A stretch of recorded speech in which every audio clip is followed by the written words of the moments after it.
Just since the last class, I just wanted to just quickly summarise what we've sort of looked at so far in our classes. And we, in our first class, we just took that divine advice out of Isaiah 51, you know, to, if you're seeking righteousness and you're seeking my face, then look to Abram, your father, and to Sarah, your mother. And so we did that, and we looked at the foundation of Abram's faith was at his call when the God of glory appeared unto him in Ur of the Chaldees, and it was the very foundation of his faith, and he was introduced to the power and majesty of Yahweh in that place. He understood him to be as a king who sat upon the flood, and his response to meeting Yahweh in that way was, his response was obedience. And you see that here even in this chapter tonight, the emphasis on obedience, because it was disobedience that brought the consequences of which we suffer today. And it's obedience which removes those consequences. And he was obedient. And we looked at the consequences of that sort of Abrahamic faith, and the fact was that God would bestow righteousness on that individual, the righteousness which he called, which is we know as the righteousness of faith. It comes through faith, and Yahweh calls it my righteousness, he says in Isaiah 51, and it's forever. In the next class we considered faith tested. And so the first class, foundation of faith, second class, faith tested. We looked at Bethel to Bethel. And we saw that Abram moved to Bethel, and he built an altar there and he called on the name of Yahweh. And we looked there and we saw how that when we call upon the name, we're calling upon the name because we're asking to be delivered from death. When we looked at that, we understand the name, the character of God. We can call upon the name. And so Abram's there at Bethel, he's calling upon the name, he understands that Yahweh can deliver from death. And so he's subject to the trial and the testing of that faith. They go down to Egypt, and as soon as Abram comes to the border of Egypt, his faith drains out of him, and he finds himself subject to the fear of death. And that skewed his thinking, we saw in his judgment. And we thought about the principle there that what's not of faith is therefore sin. You know, Paul speaks that in Romans.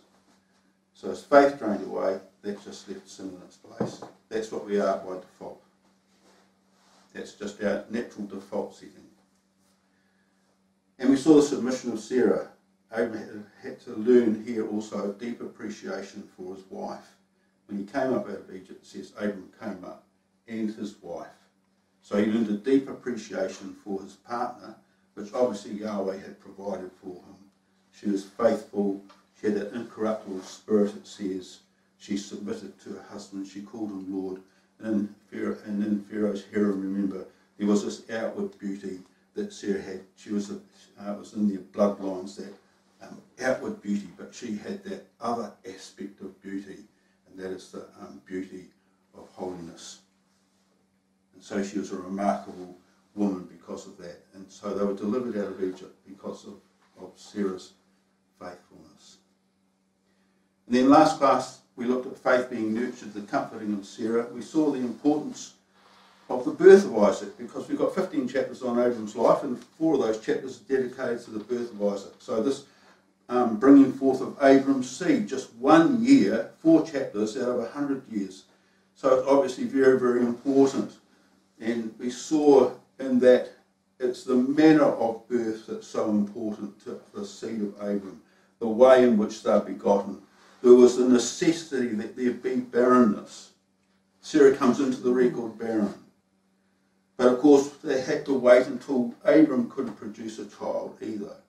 And the very sign of this multitudinous Abrahamic seed would be the sign of circumcision, the cutting away of the flesh of the foreskin, to make it absolutely clear that Abram's seed are not produced by the flesh, but only by divine intervention.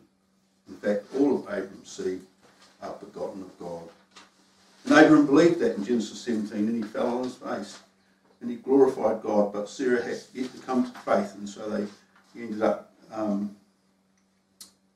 all those arrangements that were made for Sarah to come to faith, going down to the house of Abimelech, the shutting up of the wombs in Abimelech's house, Sarah's witnessing of Abraham's intercessory prayer, all these things arranged.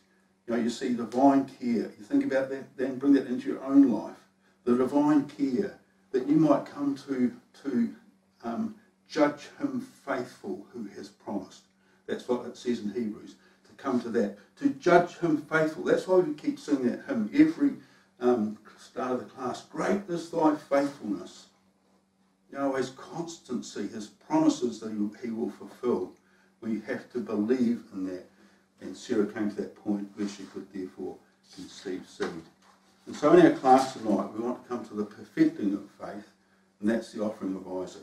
Now we all know the story in that. So what we want to consider is the completion of this vessel, Abram, a vessel unto honour, was completed here. The perfecting of faith comes out of this process. We want to just consider what gave Abram the strength to endure this trial, and what does it mean to offer an only begotten son. We want to just briefly look and see there's an 8-step process in this chapter as it's being outworked. We want to understand what the phrase means to see the place afar off. So we want to see that as a parable of the offering of the Son of God. And we will worship and return. We want to just look at the offering of Isaac, and then what God said, because you've done this thing. Those are sort of some things you just want to cover off in the class tonight. So the first thing we just want to talk about for a moment is the completion of a vessel. And we're thinking about Abram. The thing is, like, it was a trial. It's in the record as a test for Abram. But of course it was a test for Sarah. It doesn't say that. Sarah's silent here in the record. It focuses on Abram, and we'll understand why. But Sarah, remember, she would take the role of Mary. And Mary is told, a sword shall pierce your own soul. Remember, she was the mother who would have to watch the offering of an only begotten son. And a sword would pierce her soul at the time. So Sarah was not involved here. We don't see her, but we understand that she would have been subject to what came out of this trial. And in Romans, remember, he says the pot has power over the clay. Paul says in Romans 9 to make it the same lump, one vessel unto honour and another to dishonour. He's talking about divine election, and he's using the example of Moses and Pharaoh there. We just want to bring that here and think about Abraham. The pot has the power over the clay. And Paul says there he's making vessels of mercy that he's before prepared for glory. So here's the perfecting of a vessel that's going to be the bearer of divine glory. And it's on, and as Paul says, it's on those whom he's called, Abram's seed, those who are called like their father, not just of the Jewish nation but also of the Gentiles. And so you see here this process of bringing this vessel to perfection.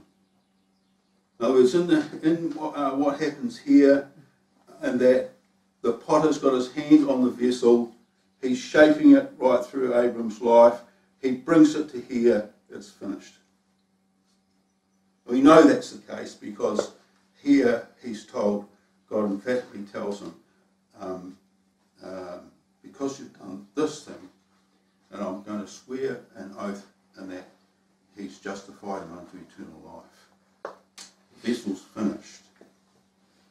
And you see the process of preparing this vessel, and that has been a process of 64 years. And the vessel's brought to this completion by trial. So thinking about Abram, and we're thinking about the principle in our own lives, how we hope to be vessels unto honour, vessels that in time will bear divine glory. So there's a process, of course, that has to take place, that we are therefore fit to be bearers of that. And of course,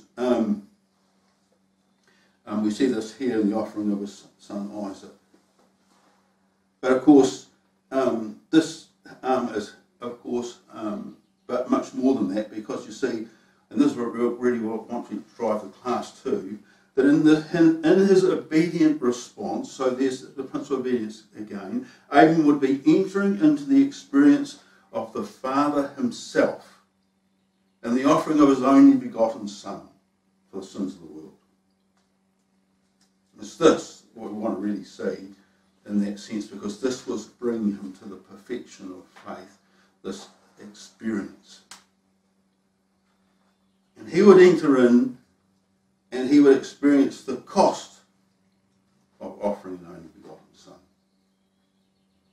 And he would have understood, we perhaps talk about that later, as soon as he's building an altar, that there's going to be an offering based upon Genesis 3:15. But really this is about entering in and understanding what the cost of that offering is. And of course, when he had done this thing, there was immediate response. Justification unto eternal life. Abram was justified by works. And there was absolute confirmation given at the end of this chapter, and the unconditional nature of the promises, therefore, because God could swear by no greater. He swore by himself, because you've done this thing. And there was the immutability of his counsel, as it says in Hebrews 6:13, that it was unchanging, and this would be unchangeable. And he interposed himself there with an oath. He was the absolute guarantor of this agreement that Abram would receive an eternal inheritance. And there's the added details then, of course, that are added to the promises, that his seed would be like the sand of the seashore, and his preeminent seed would possess the gate of his enemies, and all nations would be blessed in this arrangement. And all this added here because he had not withheld his only begotten Son, because you've done this thing. And James says, well, was not Abram our father justified by works when he had offered up Isaac his son upon the altar? Justified by works. You see, his faith was working out with his works. They worked together, and as a result of that, his faith was perfected. You see, we can say we believe something, but unless there's something in response to that, there's something being seen in our lives, there's some trial, some testing, the vessel's being shaped, how can that faith come to perfection? And to bring it, that word means to bring an activity to a successful finish. And that's really what we want in our lives, isn't it? And James says, well, he was called the friend of God. And we have that ourselves. Christ has said, "Yeah, my friends, if you do whatsoever I command you." So you see this development of this vessel and the other things. And as we look at that, we want to, of course, bring it back into our own lives. I mean, the thing is, brothers and sisters, when you say you've been in the truth for so many years. A lot of us here have been in the truth for, I don't know, like 30, 40 years, longer. And there must be in us, a feeling that something's happening to us. We're not the same as when we were baptised. There's been a progression. There's been something that's working within us, bringing us and changing us and preparing us for the future. And we have to feel that in our lives. I say to Brother Steve, and that, we talk here and say, something's happening. You've applied yourself to the Word, you stayed the course, something's happening. I think we've got to feel that in our lives. And you see that here, this process, because you see, this process that came to completion in Genesis 22 was a process of time. It began in the Ur of the Chaldees, and it's an obedient response, but that was just a beginning, just like baptism is a beginning for us. But by the time you come, and it's 25 years later, we're just given these snippets right through, you come into Genesis 17, and God then says to him, look, I want you to walk before me. This is now different again, and I'll build my covenant. I want you to walk before me to be complete. And you look it up and it says, this is what it means. It means absolute loyalty to a king. To condition the entire range of human experience by an awareness of his presence. Walk before me. And in response to his demands. You see, it's a process. We don't immediately come to that. But when we do come to it, we start to think about it. Because, you know, if you're like me, you go out and your day can just be turned on its head. You know, we just get caught up with the things that are natural to us. It's just how it is. But there has to become this process, of course, where we are leaning towards walking before God, walking before Yahweh in our daily life.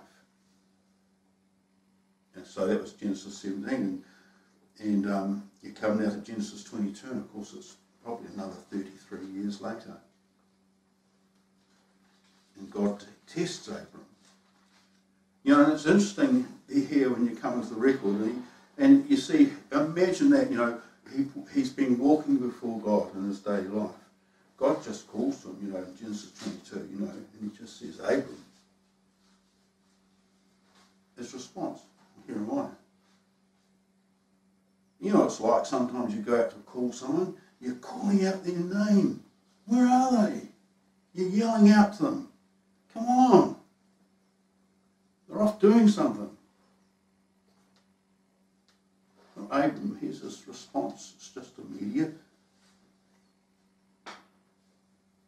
And you see, because it's just simply become a way of life.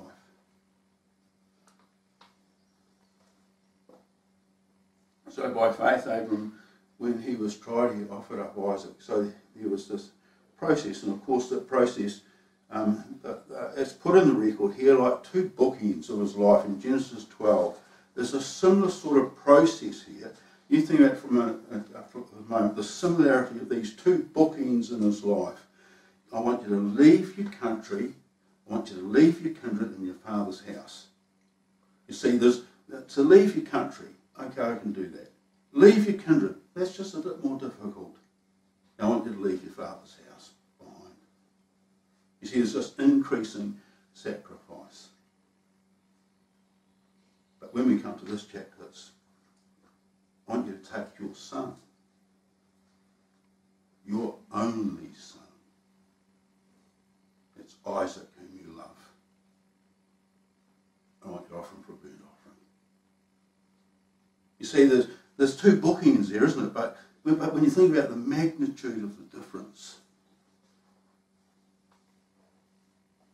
it's a massive difference. And that's been because there's been a development. There's been a development over that time. And he's obedient.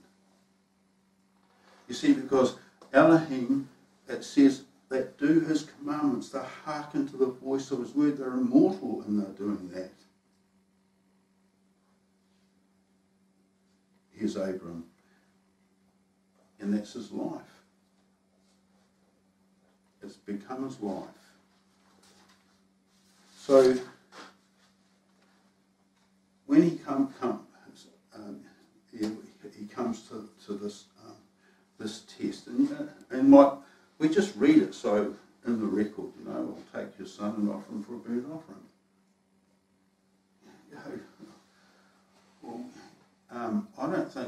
I think if you think about what's being said here, I think about it myself, you know, like what that requires of a person to do that. To take a child take one of your children, and on the basis of faith, that God's going to raise him, you know, offer him as a burnt offering. Now, how could he do that? And the thing is, there's three words I think in the record of there, and one is in Romans 4, which isn't talking about this incident, it's talking about Genesis 17, and it said, he considered his own body now dead. He didn't stagger in unbelief. He was strong in faith. He gave glory to God. And it's in the word, he considered. He thought things through. You know, I often think about, you know, it says in Genesis 18, he's sitting in the tent door, you know, like in the heat of day. What's he doing? Well, I think he's considering. He's thinking about what God's doing. He's considering the process and all its implications. Well, Sarah's going to have a child. And then in Hebrews 11, when it's talking about this incident, it said he reasoned. He thought it through. He gave careful thought to the whole process. He let his mind dwell upon it. Okay, he said, in Isaac shall your seed be called. Now he's not going to turn away from that. So he reasoned that through, that then he must therefore be going to raise him. So you see, when Abram went to Mount Moriah, this is what I think, and we'll just say it in a phrase, when he went to Mount Moriah, he didn't go in a certain sense to see Isaac offered, although he would have to offer him. And we know the story, but Abram didn't. He went to Mount Moriah in faith to see him raised from the dead. And it's in a phrase here in Genesis 22. That's different again. You see, it's what we have to try and do is put ourselves into his shoes. We already know the outcome of the story. But he didn't know the outcome of the story. You have to put yourself in his shoes and think about the fact that he didn't know he was going to be stopped in that process.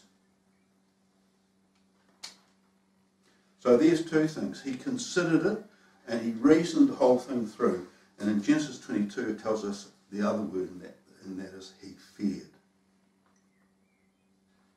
The angel of Yahweh called him out of the heaven and said, Abram, Abram, he says, and I love the way Brother Reg read it, because he read it absolutely right. He didn't say Abram, he said, Abram, Abram!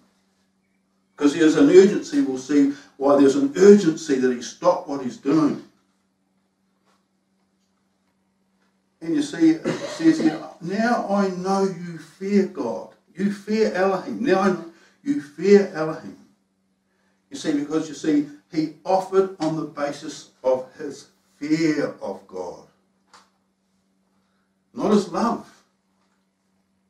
The record tells us it was on the basis of his fear of God. And that means that reverential awe. Not the fear is, we don't talk about the fear of God today because it's sort of, well, why would you be frightened of somebody? But it was his understanding, of course, that had already come from his call, the power and majesty of God when he'd been on his face and so forth, and the appearances when Yahweh appeared to him. And you see, what's the fear of God? The fear of God is when it overwhelms you and it excludes everything else out of your life except that fear. It's exclusive.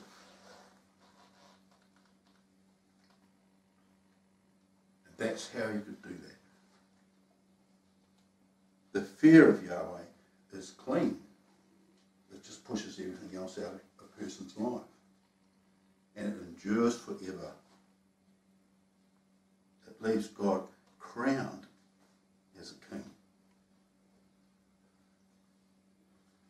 I think as I remember years ago, we used to get the Jerusalem Post, and it was on the back, and it was a rabbi explaining what he thought the fear of God was about. And he said, Well, the fear of God's like this. You've got a fear of dogs. You're walking on the street and a dog jumps out. You know what I mean? And you've got this at the thin end. At this point, it means respect. At the other end, it means that's a big influence in my life. But he says if a lion suddenly jumps out, you've forgotten about the fact that you're frightened of a dog. But he said the fear of Yahweh is the greatest fear. And that's what I believe helped Abram through this process. Okay, so what does it mean, take an only begotten son? Take now your son, your only son, Isaac, whom you love. And the thing is, it's the word's not that common in the Old Testament. It's used a few times in the New Testament. Thine only begotten son. And in the Old it means thine only one. You know, the fact of the matter is, Abram had 7 other sons. He had Ishmael, and then he had the sons of Keturah, which 6 sons from Keturah, which I don't think is chronological, because Genesis 24 tells us Abram was old and well stricken in age, and it's about how he's going to send away these sons. But anyway, that doesn't matter. He had other sons, but he only had one only begotten son. So here was Isaac, a son born out of a barren womb, a son of promise who was given as a gift, a son provided by God, a son named by God, a son whom the covenant's going to be established. I mean, that would make that son a special son, but not an only begotten son. So Isaac was very special in that whole arrangement. But that didn't describe the fact that he's an only begotten son. And we can understand what an only begotten son is when we turn to the New Testament. And John tells us, we behold his glory. The glory as of the only begotten of the Father. He was full of grace and truth.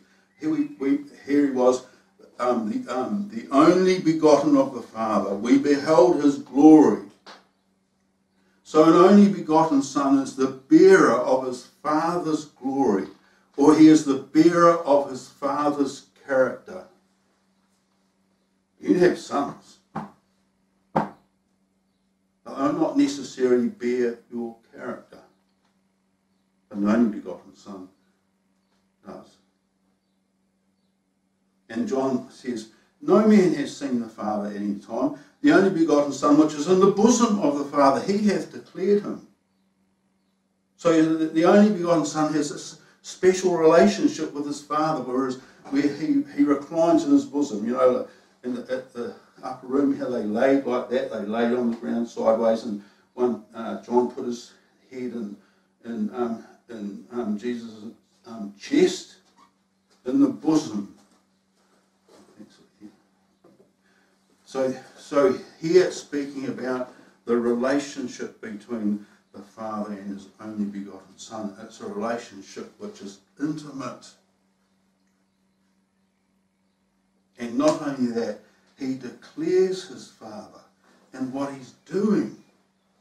You know, look at that. He's just like his Father. And then 3 times the New Testament talks about it's like an only child. You know, the widow of Nain, it was her only child. So you take this son and you offer him. And of course it says they went both of them together. And it says it twice in the record, we know that, because it's a related word. That was their relationship. And I know Abram, it says, he'll command his children after him. They'll keep the way of Yahweh. Through justice and judgment. They went both of them together. On that basis. A godly son. So there's some thoughts there toward thinking about just towards this chapter. Now, when you come to the story in Genesis chapter 22, there's sort of I'll just go through this. It's sort of like an 8-step process that occurs. So here's the 8 steps that occurs. So first of all, in verse 1 to 3, the trial is outlined to Abram. We know it as you take your son, your only son, Isaac, whom you love. And there's his response, his immediate response in verse 3. So there's a trial and his response. Then what happens is, of course, on the third day, it says, there's the vision of what's to come.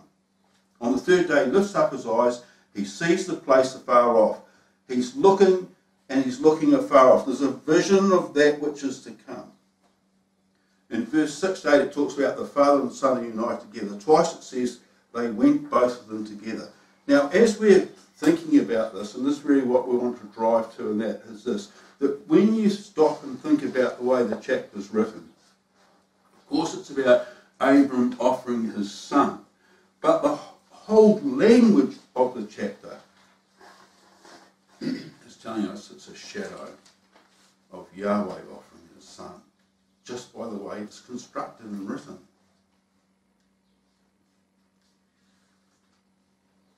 So that's, we'll see that again in a moment. It's easy enough to see that.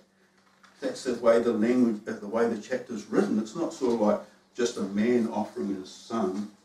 The way the language is couched, your only begotten son. As soon as you hear that language.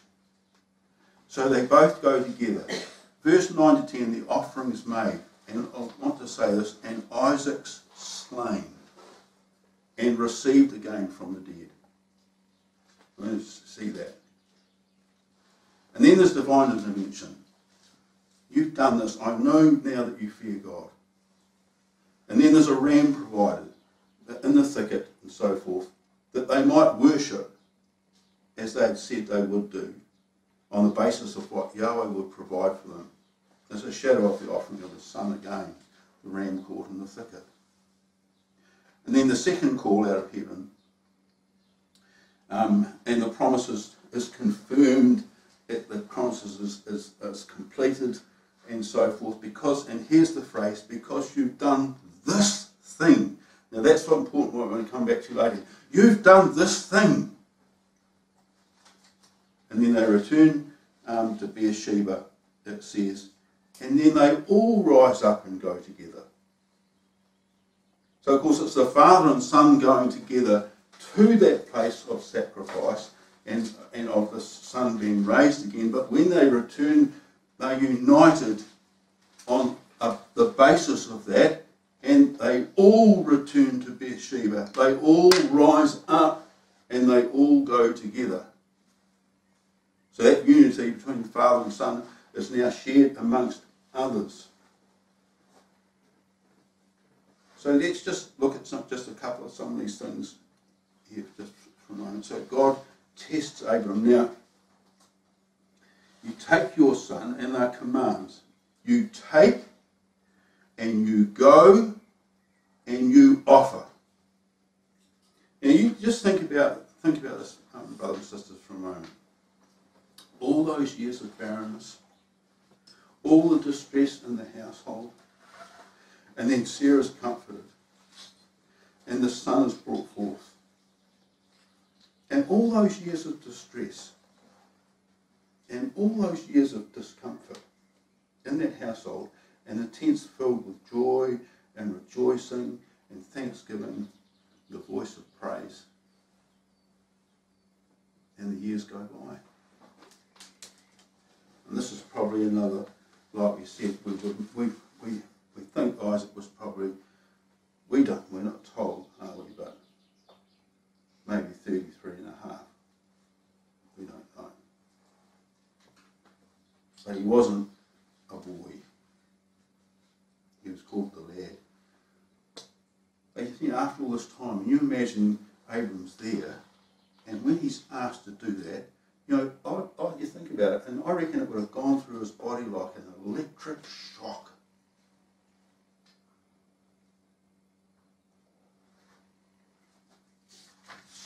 he's asked.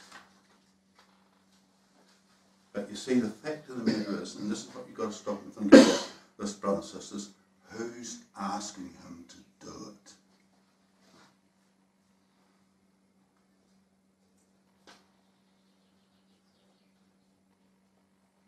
And you see, that's what sits behind it all the time.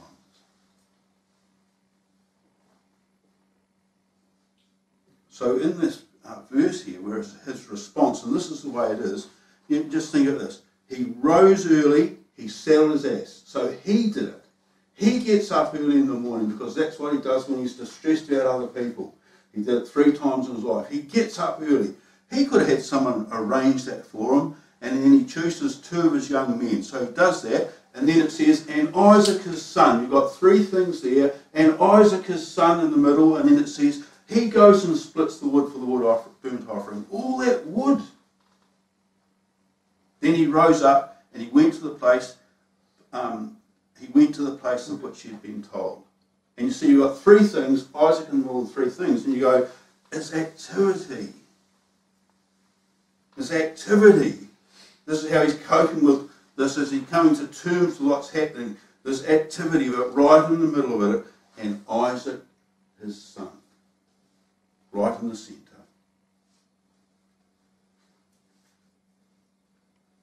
You think, well, that's the sort of person that he was.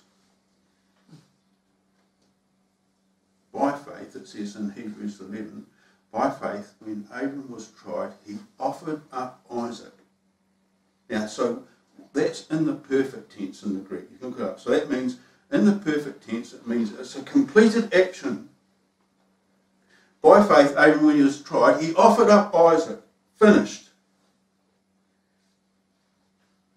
And then it says, and he that had gladly received the promises was offering up his only begotten son. And that's in the imperfect. It means it's a continuous action that's not completed. And so what we understand by that possibly is accounting that God was able to raise him from the dead, by which he received him in a parable. So you see, when he's asked to offer Isaac, because of who asked him to offer, he does it. But in the process, as he's going to Mount Moriah, he's offering him in his mind over and over and over again. You can imagine it. You know, they go a day, they have to stop and then they have to camp. What are you thinking about? I mean, as soon as you wake,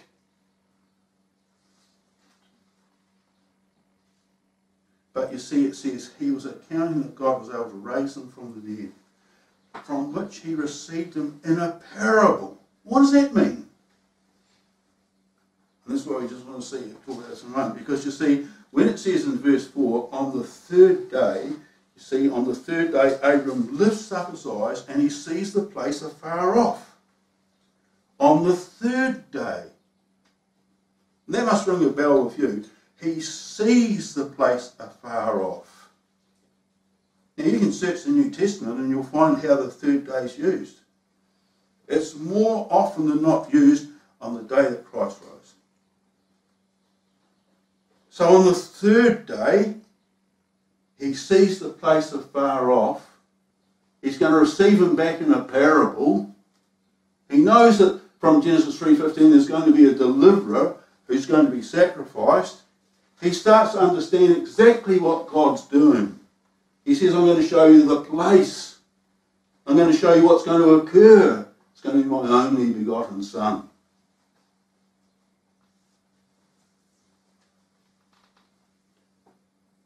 And we know that because you see, in this chapter, there's a whole play on the words to see. He saw the place afar off. You know, when Isaac says, my father, where's the lamb? And Abram says, God will provide, or the words to see, himself a lamb. And then Abram lifted up his eyes and he saw the ram caught in the thicket. And he called the name of the place Yahweh Yireh. Yahweh will be seen, or Yahweh will provide. And it means both. In the mount of Yahweh it shall be seen. What's going to be seen there? And what will they see?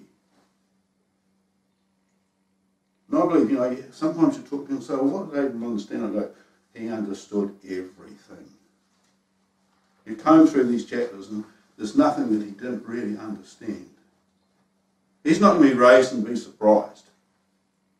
Why, did you know the offering of the only begotten Son of God was on Mount Moriah? Yeah.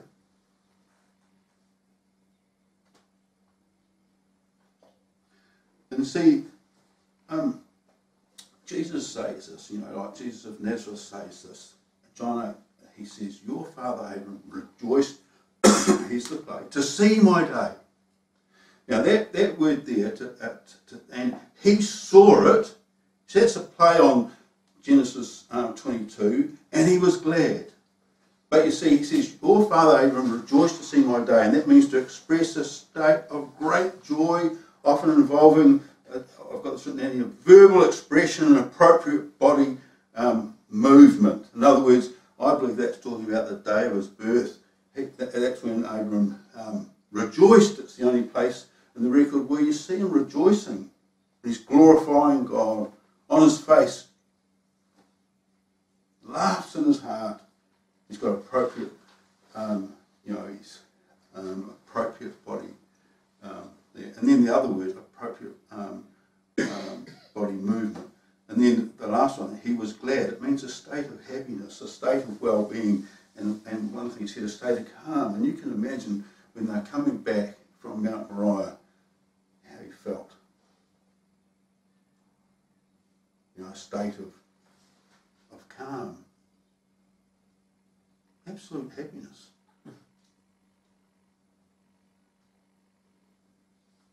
So he said, I think that's referring both to the birth of Isaac and the offering of Isaac. So when it says he saw the place afar off, of course, I believe it's saying about he's seeing the place where he's going to receive Isaac back from the dead.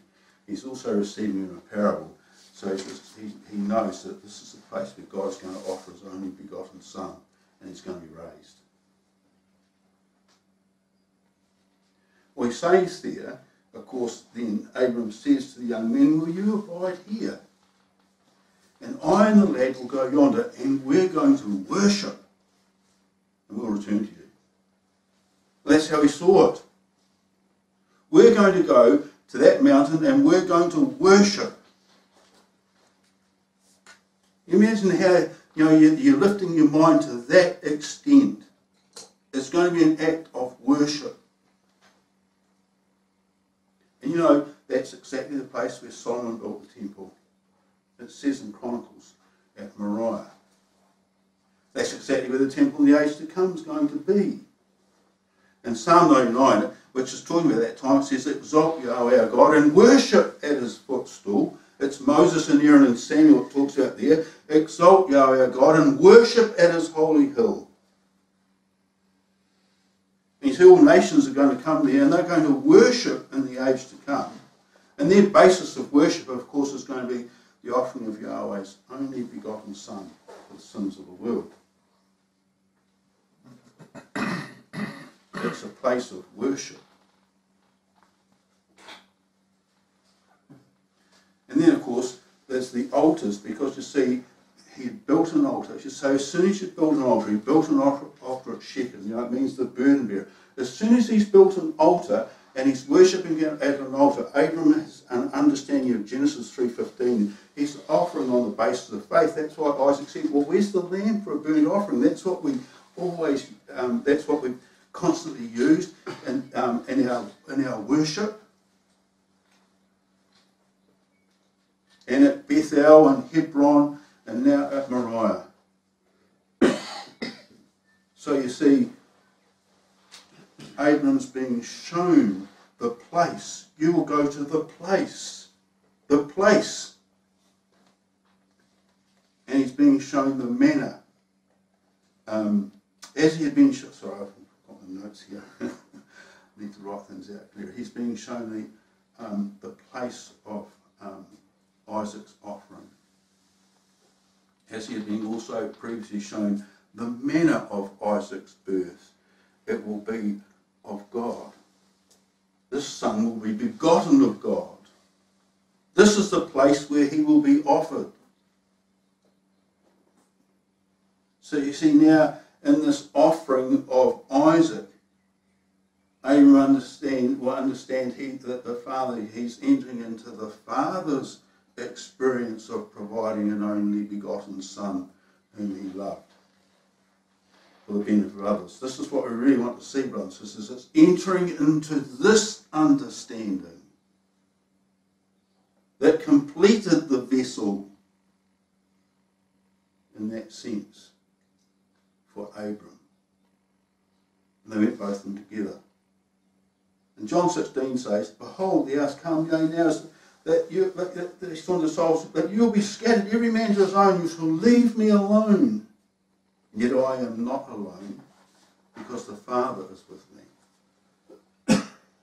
And when he called out to his Father, like out of Psalm 18 and Psalm 18 says, because as David written that psalm, and it says, "And Yahweh came down upon a cherub.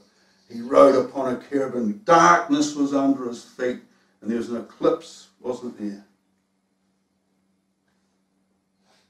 The Father and Son both went together.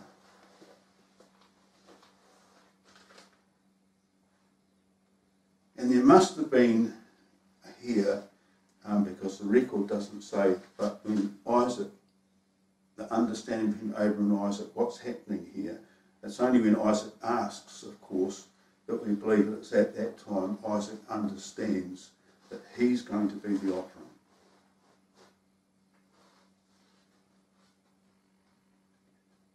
And so they come to the place. What is it? The place of the skull. This is Golgotha. We know it's going to be transacted there. There's going to be something crushed. But see what happens. You see, hear this process. And think about Abram. Think about the process he's going through. He builds the altar. He arranges the wood. He binds Isaac, his son. He lays him on the altar. He stretches out his hand. He takes the knife to slay his son. You see all the detail? That's the Father of the only begotten Son. And you know, Brother Reg read that really well, because this is what I believe happened was this. Abram took the knife in his hand to slay his son. Now the angel was there watching, of course. Now the angel would have known immediately in Abram's mind, the moment that thought ran through his mind, that he's going to slay him. See, it was just, we always think before we act, even if it's involuntary. And you'd have seen the thought. That's when he called. That's why he called twice. Stop. Isaac was already slain.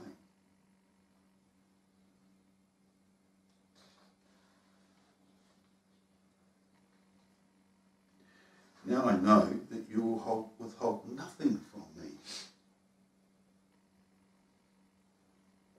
Now, Abraham and Sarah were heirs together of the grace of life. They had had their names changed. And Isaac was their most precious possession. You think about it. You haven't withheld anything from me.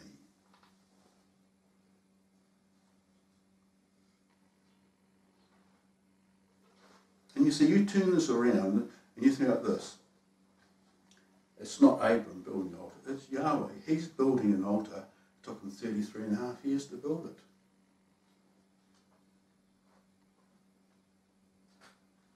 Then he arranges the wood. And he prepares, you know, the nation, the trials. The son's bound. He's laid upon the altar. He's lifted up. He stretches out his hand. His son's crucified.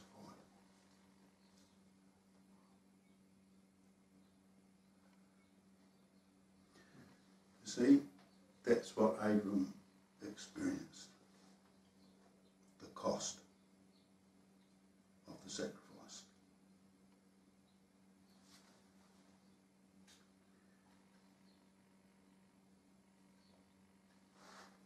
So in Romans 8, Paul says this, he that spared not his son, but he delivered him up for us all. How shall he not with him also freely give us all things? If this is what he did.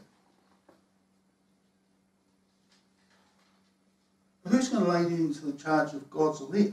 God that's justified them by this sacrifice? Is he going to lay a charge to them? And who's going to condemn? Christ that died, Isaac that laid down his life, and yea, rather that's risen again. He's even at the right hand of the Father. What's he doing? He's making intercession for us.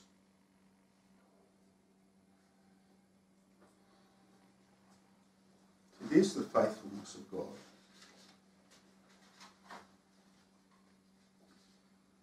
So of course they then worship,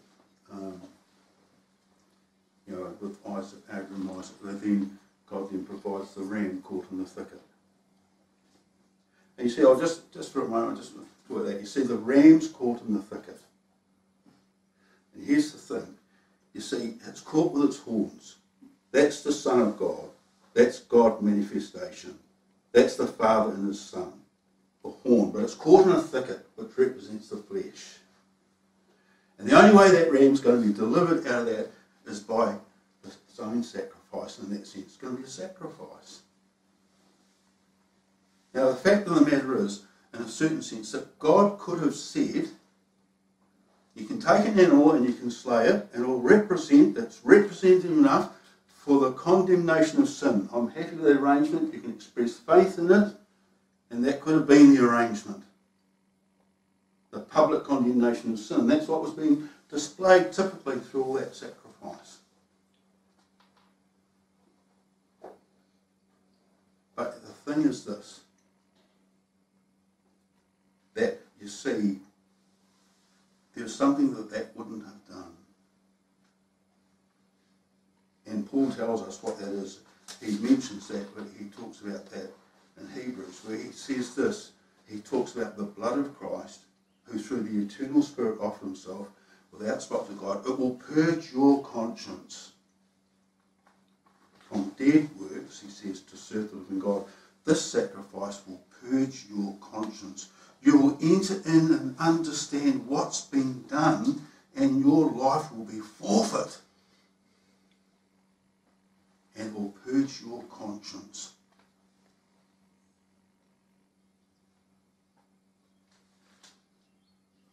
So we want to come now just for a couple of minutes to this phrase, you've done this thing.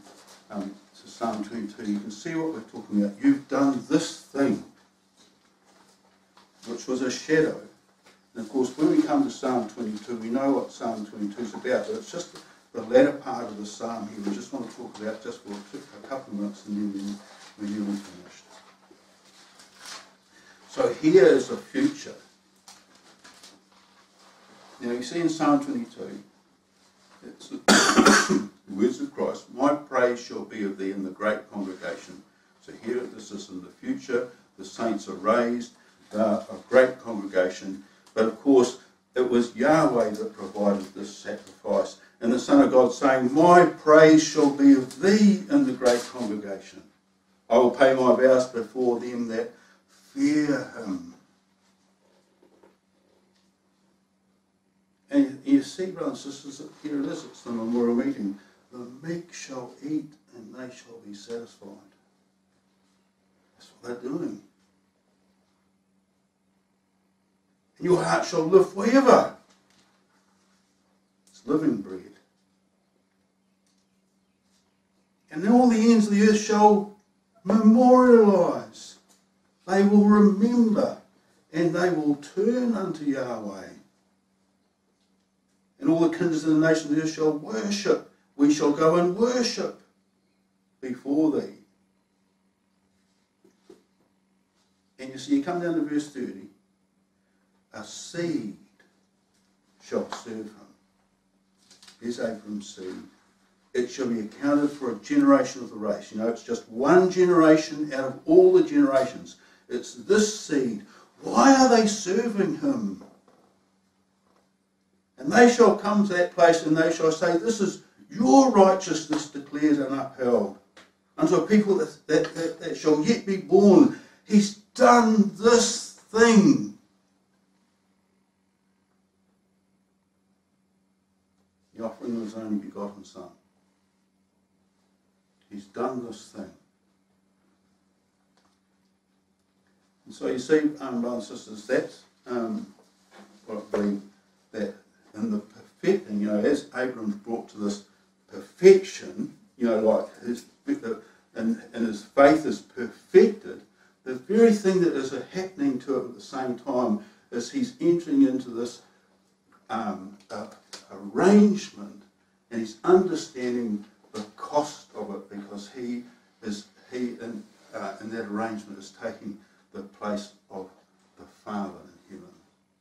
He's perfecting, he's entering into that sacrifice, he's understanding the cost of it.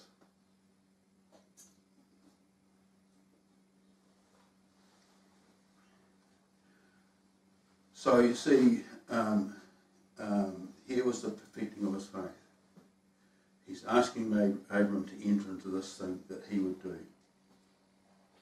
And as for us, you see, we're like the lads. You stay here, and the Father and the Son, we're going to go there and we're going to worship.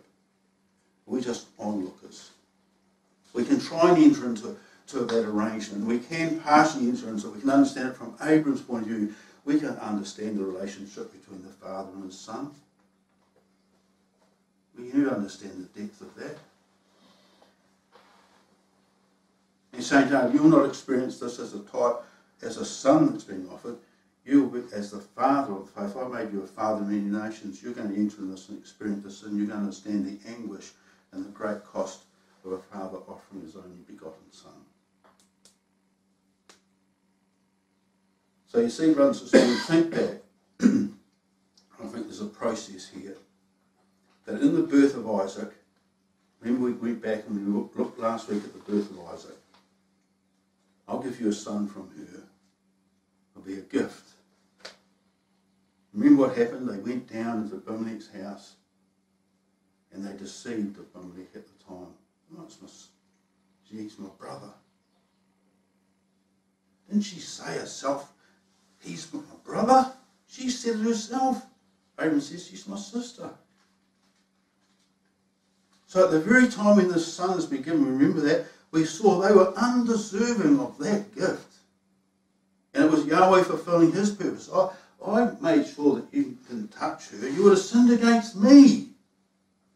Because my purpose there was being outworked in their lives to fill this earth with my glory. That was God's purpose. But you see, in the establishment of that purpose, and it's the same for us, we're undeserving of it, but we become the benefactors of it. We're the benefactors. So when you come to this, of course, there was the fact, and we can understand, therefore, that we are benefactors, that God's going to fill the earth with his glory. That's his purpose, and we are undeserving benefactors of it. But then we come to this here in Genesis 22, what God allows us to do is he allows us to enter and says, now I want you to understand the actual cost of it. What it cost.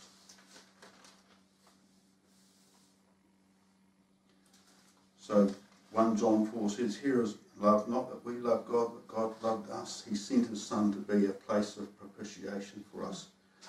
And if God did that, beloved, if God so loved us and we go there, then we ought to have a love for one another. We've got to show that.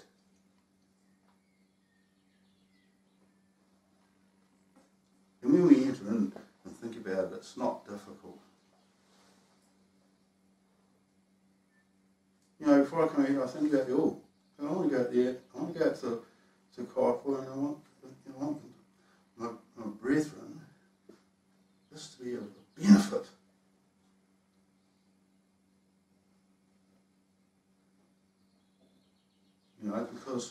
Because we're brethren.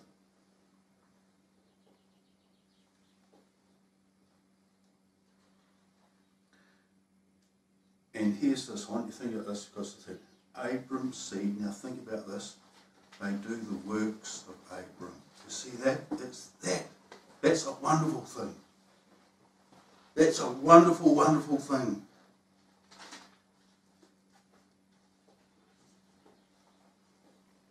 So there's some thoughts on the offering of Isaac and bringing Abram to that perfection. The work was completed in him now.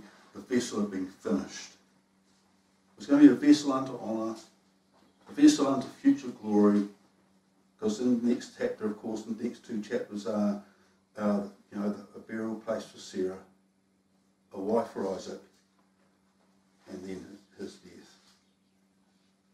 But the work was finished, completed.